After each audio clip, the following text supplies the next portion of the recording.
Épître aux Hébreux, chapitre 8. Premier paragraphe, versets 1 et 2.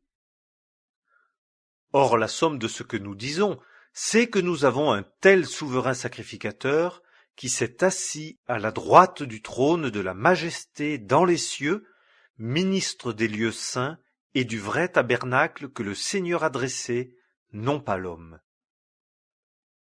Deuxième paragraphe, versets 3 à 13.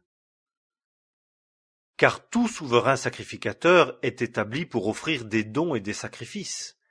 C'est pourquoi il était nécessaire que celui-ci aussi eût quelque chose à offrir.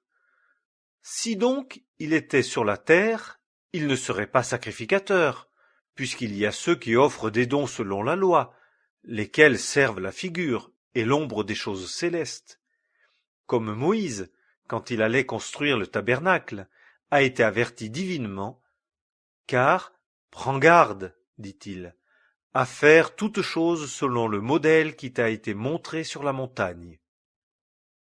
Or maintenant, Christ a obtenu un ministère d'autant plus excellent qu'il est médiateur d'une meilleure alliance qui est établie sur de meilleures promesses.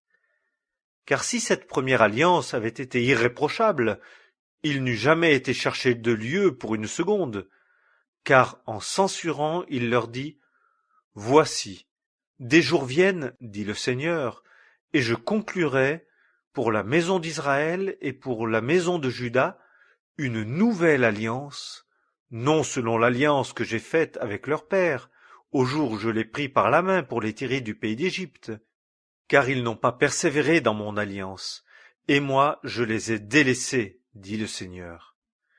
Car c'est ici l'alliance que j'établirai pour la maison d'Israël après ces jours-là, dit le Seigneur, en mettant mes lois dans leur entendement, je les écrirai aussi sur leur cœur, et je leur serai pour Dieu, et ils me seront pour peuple, et ils n'enseigneront point chacun son concitoyen et chacun son frère, disant « Connais le Seigneur », car ils me connaîtront tous, depuis le plus petit jusqu'au plus grand d'entre eux, car je serai clément à l'égard de leurs injustices, et je ne me souviendrai plus jamais de leurs péchés ni de leurs iniquités.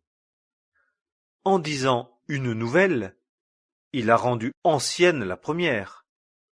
Or, ce qui devient ancien et qui vieillit est près de disparaître. Épître aux Hébreux.